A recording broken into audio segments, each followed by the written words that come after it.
आज का जो वचन है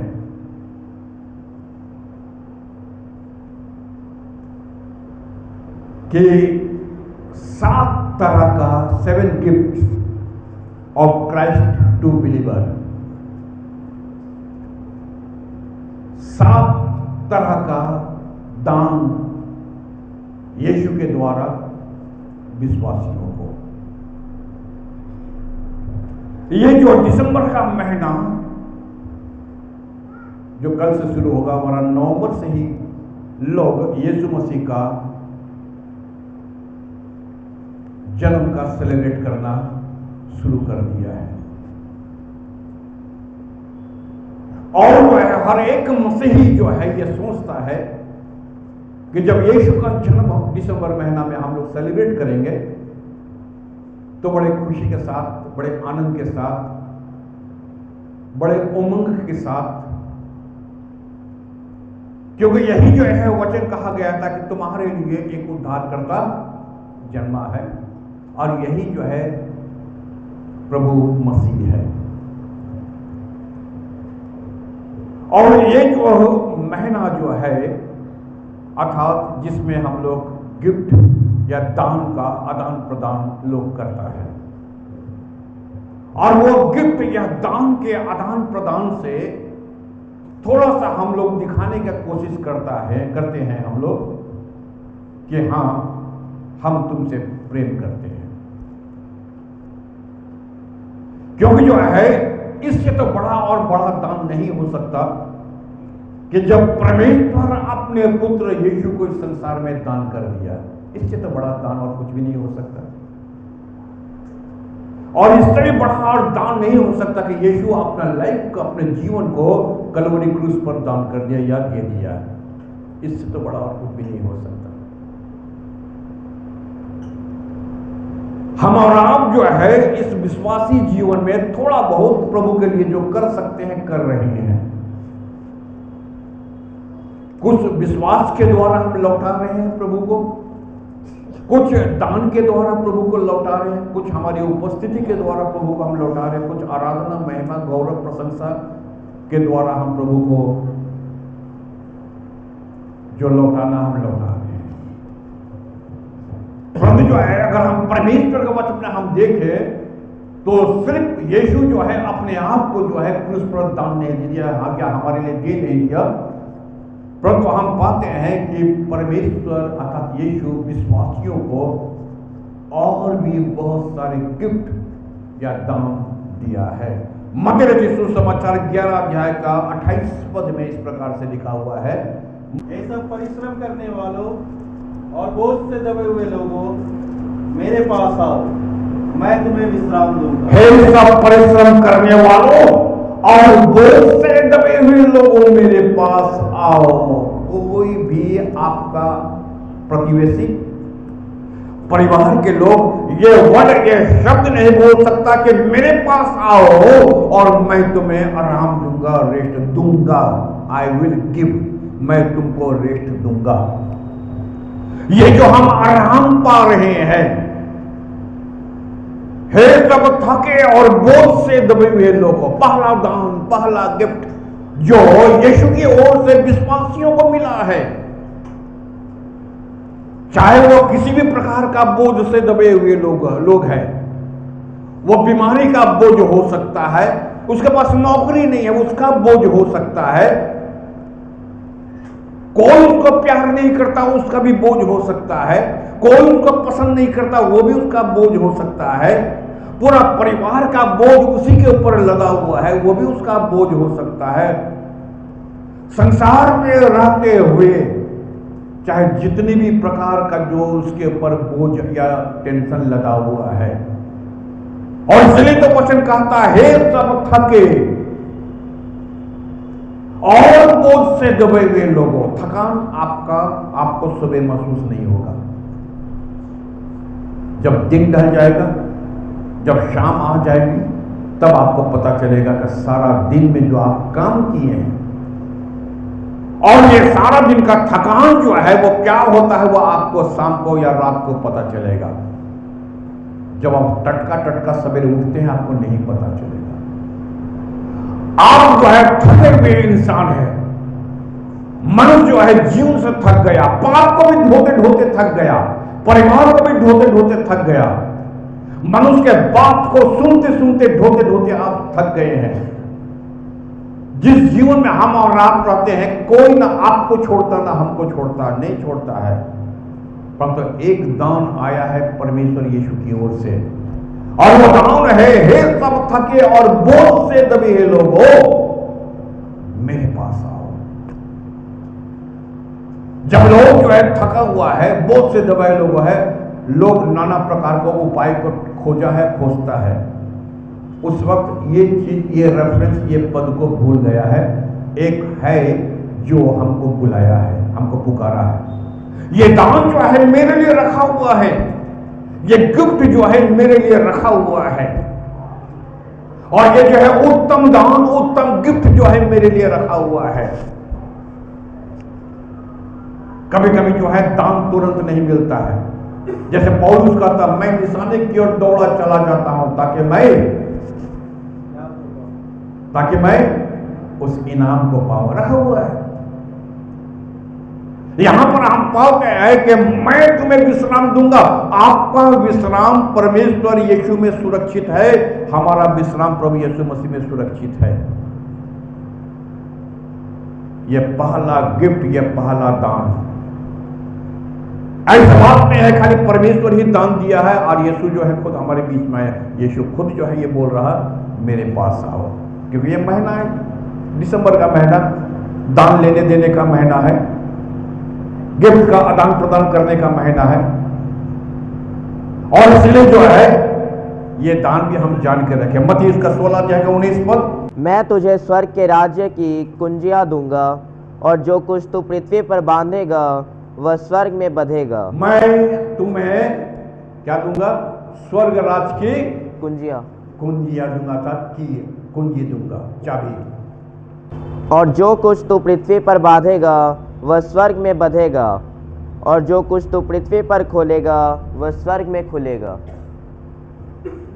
ये जो है हम पाते हैं दूसरा तरह का दान, और ये दान क्या है कि पावर। आपका घर, आपका अलमारी, आपका तिजोरी, और जिसका की और जिसका जो है चाबी आपके पास है, आप उसी को देंगे जिसको आप ऑथराइज समझते हैं। आप समझते हैं मेरा खुद का है, मेरा अपना है, क्या आप जो है उसको दे सकते हैं, या जिस पर आप भरोसा करते हैं कि उसके हाथ में आप चाबी देंगे। यीशु यहां बोलता है, यहां मैं तुमको पावर दूंगा, और वो पावर क्या? मैं तुमको तेरे हाथ में स्वर्ग की चाबी दूंगा, और तेरे पास वो पावर आएगा कि तुम जिसको चाहे अर्थात वचन के द्वारा स्वर्ग में ले जा सकते हो। ये जो है स्वर्ग का कुंजी, ये सबके पास नहीं है, और ना ही सबको इसको हैंडल करता है। सुनता अलग बात है, परंतु ये जो है सबको हैंडल नहीं करता है। ये वचन जो है सबको प्रचार नहीं करता, क्योंकि मैं तेरे हाथ में वो कुंजी दूंगा, वो पावर दूंगा, वो होली स्पिरिट का पावर, वो सामर्थ्य दूंगा, जिससे तुम प्रचार करके लोगों को प्रभु के पास ला करके उनको स्वर्ग में ले जा सकते हो।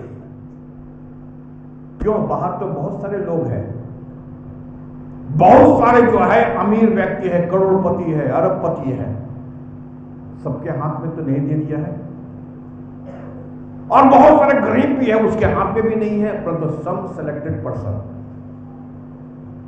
कुछ जो है चुना हुआ इंसान है जिसके हाथ में वचन बोलता है कि मैं तेरे हाथ में स्वर्ग की कुंजी दूंगा, मैं तेरे हाथ में पावर दूंगा। ये वचन का पावर, ये होली स्पिरिट का पावर, पवित्र आत्मा का पावर, जिसके द्वारा तुम स्वर्ग का द्वार खोल सकते हो। तो ये जो है महीना, दिसंबर महीना जो है, जहां पर है पावर जो है वो एक्सचेंज हो रहा है, अर्थात पावर जो है दिया जा रहा है, सामर्थ्य जो है वो दिया जा रहा है। आराम जो है, बोझ से आराम जो है वो दिया जा रहा है। लूका रचित सुसमाचार 10 अध्याय 19 पद। देखो, मैंने तुम्हें सांपों और बिच्छुओं को रौंदने का और शत्रु की सारी सामर्थ पर अधिकार दिया है। मैंने तुम्हें अधिकार दिया है किस पर? सांप और बिच्छुओं को रौंदने। सांप और बिच्छू, ठीक है ना। अब रोज तो हमारे घर के आसपास ना सांप निकलता है और ना बिच्छू निकलता है, क्योंकि सांप प्रचार करने वाला तो ऐसे भी प्रचार कर सकता है ना कि भाई इस प्रचार में तो लिखा, इस वचन तो लिखा हुआ है कि मैं तुम्हें अधिकार देता हूं सांप और बिच्छू को रौंदने, सांप और बिच्छुओं को रौंदने का। बिच्छुओं पर। तेरे घर के अगल बगल ना जाने कितने ऐसा लोग हैं जो तेरे को डसने के लिए तैयार है, पता है? अगर जो है उसको थोड़ा भी मौका मिल जाएगा तेरे को डंक मार देगा। अगर जो है उसको थोड़ा भी अवसर मिल जाए, वो मौका में है, वो ताक में है, क्योंकि सांप का नेचर ही यही है। क्या नेचर है सांप का? कि वो तेरी एड़ी को डसेगा। तुम भी जा रहा था, वो भी जा रहा था, ठीक है ना तुमको पता है कि वहां पर सांप आ रहा है, ना सांप को पता है ना वहां से तुम जा रहा, परंतु बदकिस्मती से तब मुलाकात हो गया दोनों का। वो तेरे सिर तो नहीं डसेगा, कहां डसेगा? तेरी एड़ी को डसेगा। लोग जो है वो मौका खोजता है, लोग जो है टाइम खोजता है, लोग जो है समय खोजता है, लोग जो है बी केयरफुल, दुश्मनी उतारने के लिए टाइम खोजता है कि जब कभी भी हमको मौका मिलेगा उस दिन हम तुमको डस लेंगे, और जिस दिन भी हमको मौका मिलेगा तो हम डंक मार देंगे तुमको, छूटने वाला तुम नहीं है, ठीक है ना। वचन क्या बोला है?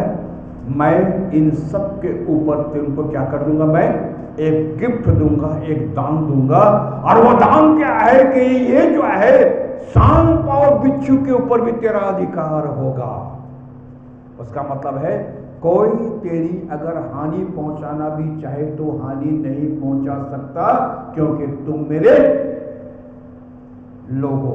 थोड़ी देर पहले बोले ना, जब तक दूल्हा मेरे साथ है, प्रेमी मेरे साथ है,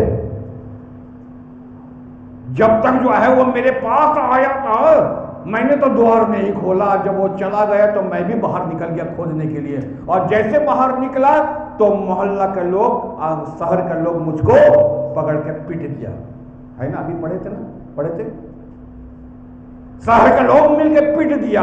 अब पीट दिया कि मेरे इज्जत भी उछाल दिया, मेरा दुपट्टा भी छीन लिया। अभी पढ़े थे ना। वचन क्या बोलता है यहां पर? मैं तुम्हें तीसरा अधिकार देता हूं, गिफ्ट दे रहा हूं, दान दे रहा हूं एक क्रिसमस के सीजन में। और ये क्रिसमस के सीजन में क्या है? लोग तेरा हानि पहुंचाना चाहेगा परंतु फिर भी नहीं पहुंचा पाएगा, ठीक है ना। वचन क्या बोलता है? दाऊद बोलता है, साउल अगर मैं चाहता तो तेरा हानि पहुंचा सकता था, परंतु मैंने नहीं पहुंचाया।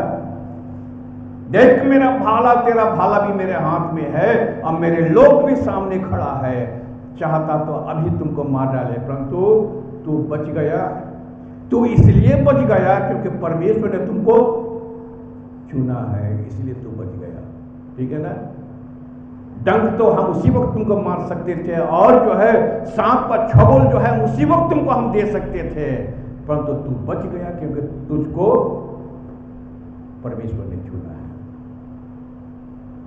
ठीक है ना। ये दान जो है तुमको मिला हुआ है कि इस देश का तू राजा बना है। तो यहां पर हम क्या पाते हैं? वचन बोलता है तीसरा जो दान गिफ्ट है, और वो दान है कि मैं तुमको सांप और बिच्छू के ऊपर भी अधिकार दे दूंगा। तेरे आसपास जितने सांप और बिच्छू घूमता है तुमको टोकने के लिए, तुमको डसने के लिए, वचन बोलता है कि कोई तेरा हानि नहीं पहुंचा पाएगा, ठीक है ना। और अगर हानि पहुंचा पाएगा, और अगर हानि पहुंचाने की कोशिश करेगा तो क्या होगा सांप का? कोई बता सकता है? कोई बता सकता है सांप का क्या होगा? सपेरा क्या करता है? सांप को लेकर खेल तो दिखाता है, पर उसका दांत तोड़ दिया जाता है। पता है, पता है, सांप का खेल तो दिखाता है, तो गला में लेकर के, हाथ में लेकर के, टोकरी में अंदर बंद करके जितना भी खेल दिखा बाबू, उसका दांत टूटा हुआ है। ठीक है ना? हाँ? और जो है बिच्छू का खेल जितना भी दिखला दे करके, बिच्छू का भी डंक जो है वो टूटा हुआ है।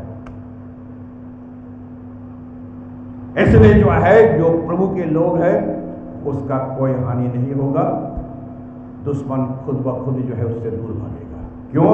क्योंकि मैंने एक दान तुमको दिया है, और वो दान क्या है कि तुमको दुश्मन तुमको छू नहीं सकेगा। दान यूहन्ना उसका 4 अध्याय का 14 पद में इस प्रकार से लिखा हुआ है, लिविंग वाटर। और उसके आगे हम लोग देखे हैं पावर ओवर इविल स्पिरिट, उसके आगे देखे हैं की ऑफ द किंगडम, और उसके आगे हम देखे हैं रेस्ट। तो अब जो है चौथा हम देखे, चौथा दान है यूहन्ना 4:14। परंतु जो कोई उस जल में से पिएगा जो मैं उसे दूंगा, वह फिर अनंत काल तक प्यासा ना होगा। जो कोई उस जल में से पिएगा जो मैं उसे दूंगा, आई विल गिव, मैं वो पानी दूंगा, वो गिफ्ट मैं दूंगा तुझको। यह चौथा तरह का गिफ्ट है कि मुझसे जो पानी पिएगा वो कभी फिर प्यासा नहीं होगा। दुनिया आपको जो भी कुछ दे दे टेम्पोररी है, नॉट परमानेंट। दुनिया के लोग जो कुछ हमको देता है वो टेम्पोररी देता है, काम चलाओ, ये परमानेंट कभी नहीं होता है। परंतु जो परमेश्वर की ओर से हमको मिलता है वह परमानेंट होता है। ठीक है ना? जीवन का जल तो रोज पीता है, सुबह शाम आदमी पीता है, हर दिन पीता है, 12 महीना पीता, 30 दिन पीता है, तो क्या फिर वह प्यासा नहीं होता? होता है ना? परंतु जो है, जो ये जल पीता है, जो वचन का पानी पीता है, जिस सोता से ये निकला है, ये क्या होता है? हमेशा उमड़ता रहता है। अर्थात वचन का पानी पीते पीते इसके अंदर में इस प्रकार का प्यास जगता है कि वे लोग जो है हमेशा जानने मांगता है कि कोई हमको वचन बताओ, कोई हमको वचन बताओ, कोई हमको वचन सिखाओ, कोई हमसे वचन से बातचीत करो, कोई इस वचन के संबंध में बात तो करो। क्योंकि जब उमड़ना शुरू होगा, वचन जब उमड़ना शुरू होगा, पानी जब उमड़ना शुरू होगा, तो ओवरफ्लोइंग जिसको हम लोग बोलते हैं, और जब तक आपका स्पिरिट तैयार नहीं होता है, कोरस गाते हैं ना, वो छलके छलके छलके मेरी आत्मा में छलके। जब स्पिरिट आत्मा जब छलकना शुरू करता है, जब वचन का भूख आता है, जब वचन का प्यास आता है, एक आत्मिक व्यक्ति, स्पिरिचुअल व्यक्ति की जो है, जब वचन को समझने लगता है तो उसका भूख भी जगता है, प्यास भी जगता है। वो सोचता है कोई हमको बताते रहे और हम सुनते रहे, कोई हमको बताते रहे, हम सुनते रहे। अगर आप जो है, अगर आपको वचन का प्यास का चस्का लग जाएगा ना, समझ रहे हम क्या बोल रहे हैं? आपके लिए 6 दिन गुजारना मुश्किल हो जाएगा। फिर से हम आपको रिपीट कर देंगे। अगर जो है ये वचन का प्यास या वचन का भूख अगर आपके अंदर में आ गया, ये सोमवार, मंगल और शनिवार तक काटना आपको मुश्किल हो जाए कि कब संडे आए और फिर से हम वचन को हम सुनेंगे। ठीक है ना?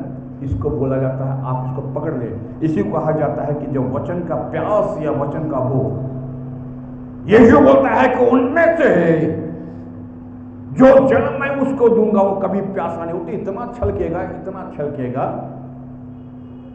वो तड़प जाएगा परमेश्वर का वचन सुनने के लिए। उसके लिए 6 साल तो 6 दिन 6 साल लगेगा कि कब जो है शनिवार के बाद संडे आएगा। और जिसके अंदर में ना परमेश्वर का भूख है, ना प्यास है, उसके लिए क्या फर्क पड़ता है संडे, और क्या फर्क पड़ता है क्या साल में 52 सप्ताह? कोई फर्क नहीं पड़ता, क्योंकि वो अपना खाना पूर्ति करने के लिए चर्च में आता है। मन करा तो आए, अब मन नहीं कर तो आए, क्योंकि पानी जब छलक नहीं रहा तो पानी निकलेगा कहाँ। कभी आप सुना है अंधा कुआं? सुने हैं अंधा कुआं? सुने हैं?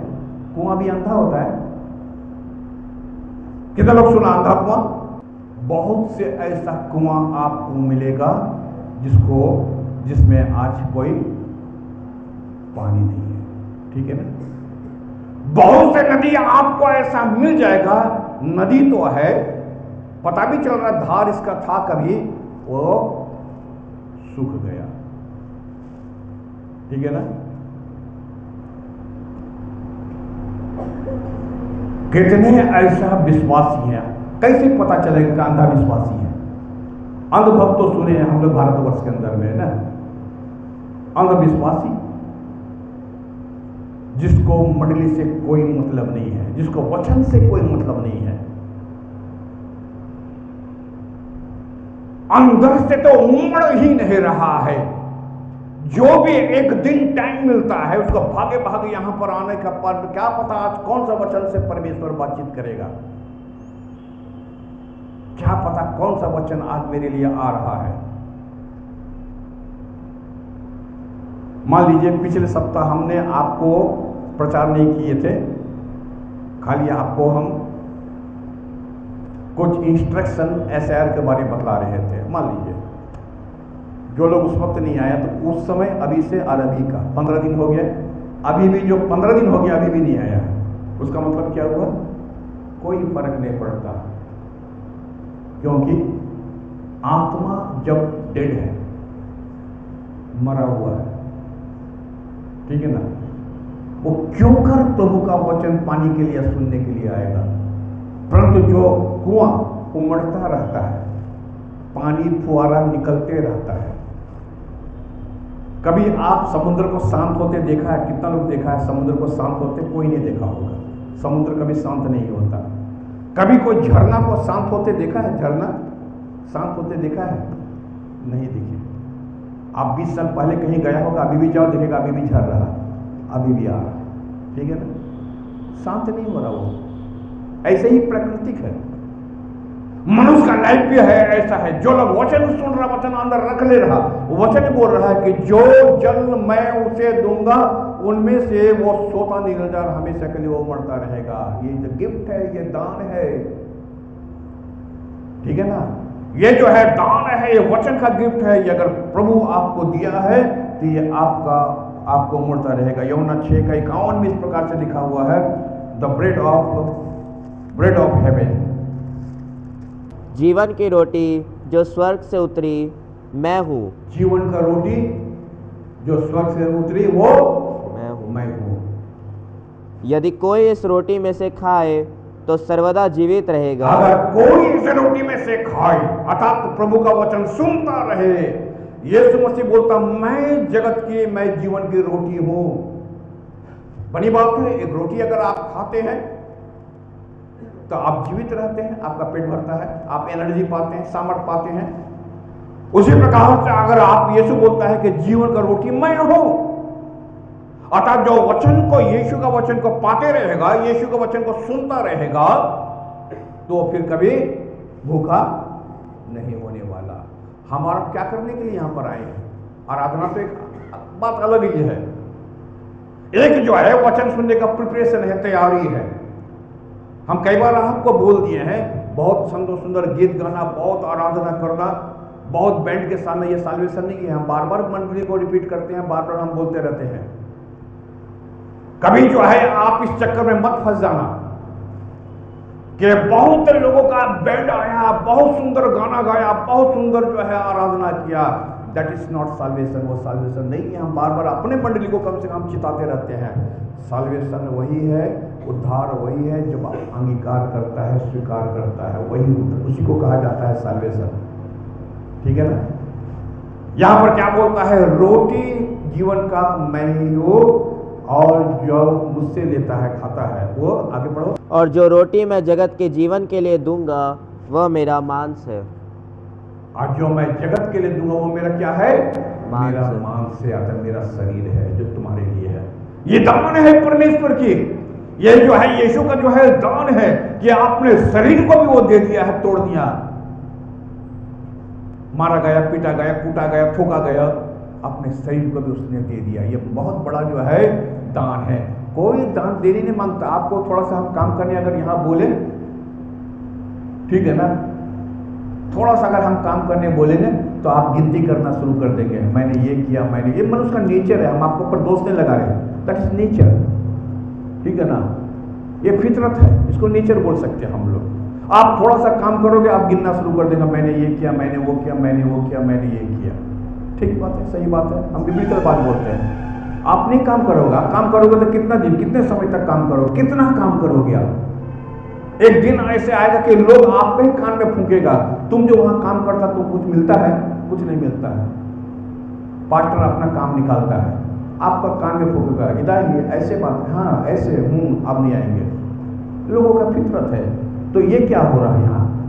जो रोटी मैं तुझको दूंगा वो मेरा शरीर है। तो फिर यीशु मसीह ने अपना शरीर क्यों दे दिया? क्योंकि सब आदमी दान नहीं दे सकता। सब आदमी का बस की बात नहीं है दान देने का। सब आदमी का बस की बात नहीं है अपने आप को दे देने का, अपने आप को सरेंडर करने। ये सबकी बस की बात नहीं है, संभव नहीं है ये चीज। तो ये जो है हम पाते हैं, यीशु कहता है कि जीवन का रोटी मैं हुआ, जो मुझसे खाएगा, अर्थात मैं अपना वो जो है रोटी मेरा शरीर है जो दिया है। और हर महीना हम लोग लेते भी हैं उनके शरीर को, है ना, और उसको ब्लड को जो दिया गया है, जो दान के रूप में हमको दिया गया, हम लोग लेते भी हैं। बहुत प्रैक्टिकल होना है हमको। यूहन्ना 10:28 में इस प्रकार से लिखा हुआ है, और मैं उन्हें अनंत जीवन देता हूँ, वे कभी नष्ट ना होंगे और कोई उन्हें मेरे हाथ से छीन ना लेगा। इटर्नल लाइफ, अनंत जीवन। कौन देगा अनंत जीवन? मैं तुम्हें अनंत जीवन देता हूं। और कोई जो है, जो दान मैं तुमको अनंत जीवन का दे रहा हूं। दो तरह का जीवन है, आप जानते हैं, मौत के बाद भी। मौत के बाद भी जो है अनंत जीवन मिलता है दो तरह का आदमी को। जो विश्वासी है उसको भी अनंत जीवन मिलता है, और जो अविश्वासी है उसको भी अनंत जीवन मिलता है। परंतु वो अनंत जीवन में नहीं बोलता उसको बोलता है अनंत आग। आप समझ रहे? वो भी जो है अनंत जो है जीवन मिलेगा एक जन को, जो विश्वासी है, और जो विश्वासी नहीं है उसको भी मिलेगा, परंतु इटर्नल हेल अर्थात अनंत आग मिलेगा उसको। यही होता है। बट यीशु यहाँ क्या बोलता? मैं जो तुमको दान दे रहा हूं, मैं जो गिफ्ट दे रहा हूं, अब वो क्या है कि वो अनंत जीवन अर्थात इटर्नल लाइफ। यूहन्ना 14:27, लेगेसी ऑफ पीस, विरासत। मैं तुम्हें शांति दिए जाता हूँ, अपनी शांति तुम्हें देता हूँ, जैसे संसार देता है मैं तुम्हें नहीं देता। तुम्हारा मन व्याकुल ना हो और ना डरे। मैं तुम्हें अपनी शांति दिए जाता हूं। अशांति देने के लिए आपका मोहल्ला में आदमी है, पता है? पता है? अशांति के लिए जो है आपके शहर में बहुत आदमी है, पता है? आपको टेंशन में डालने के लिए, अशांत करने के लिए, जहां आप काम करते हैं वहां पर बहुत सारे लोग आपके आसपास हैं, है? आपके खुद के परिवार में आपको अशांत करने के लिए आदमी मौजूद है। आपको पता भी नहीं चलेगा ये आदमी जिसको मेरा हितौषी बन रहा है, एक्चुअली में वो हमको अशांति दे रहा है। कभी कभी आपको समझ में नहीं आता, ठीक है ना? ये आदमी मेरे साथ है ना हमको उसका रहा है, ठीक है ना? अगर ये आपका साथ रहता तो आपका साथ देता। कैसे? कि आपको शांत करता, समझाता, बुझाता, प्रभु से डरता, मीमांसा करता, परंतु नहीं, आपको आगे ठेल दे रहा है। हम है ना, तुम भिड़ो, तुम लड़ो, ठीक है ना। वो एक्चुअली में आप सोच रहे हो वो मेरे साथ, तेरे साथ वो नहीं है, और जिससे आप भिड़ने जा रहे वो तेरे साथ है, परंतु आपको पता ही नहीं चला कौन मेरे साथ है। क्लियर हो रहा है? क्लियर हो रहा है? पीस, शांति, ये देने वाला या बोलने वाला आदमी बहुत कम मिलेगा आपको, खोजने से भी नहीं मिलेगा, बहुत कम मिलेगा। झुकने वाला आदमी आपको ज्यादा मिलेगा। अगर आप सजग नहीं हैं, क्योंकि यीशु ने खुद बोल दिया, जो शांति मैं तुम्हें दे रहा हूं संसार तुम्हें नहीं देता। अगर आप चतुर नहीं है, अगर आप चालाक नहीं है, अगर आप होशियार नहीं है, आप खुद को भी डुबा रहा, अपने घर को भी डुबा रहा, अपना मोहल्ला को भी डुबा रहा, अपना सुंदर जो एक संपर्क है उसको भी डुबा रहा।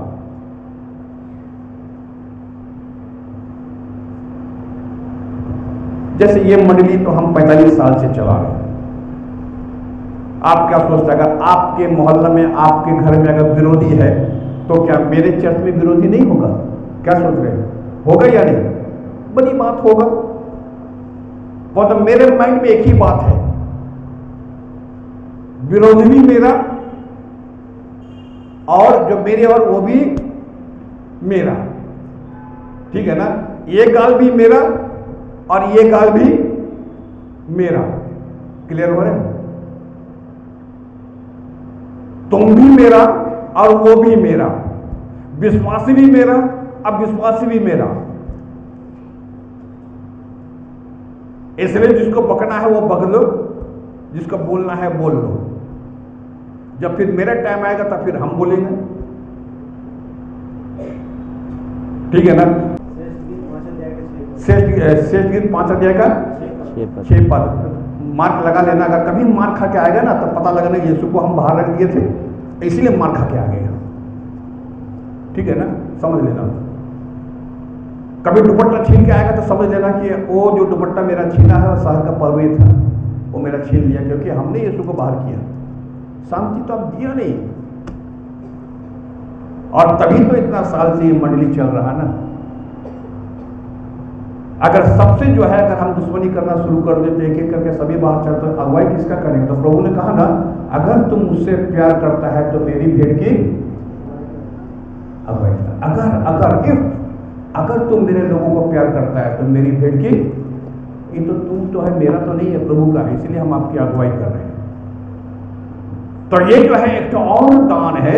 यीशु कहता है, मैं अपनी शांति तुम्हें दिए जाता तो संसार तुमको नहीं देता।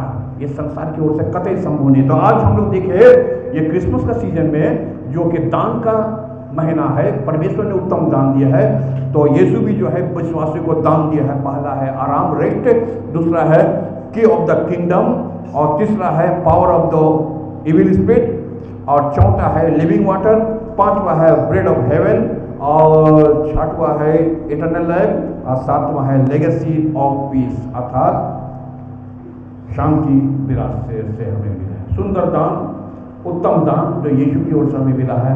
हम इस क्रिसमस का सीजन में इसकी एंजॉय करें। परमेश्वर हम सबों को बहुत बहुत आशीष प्रदान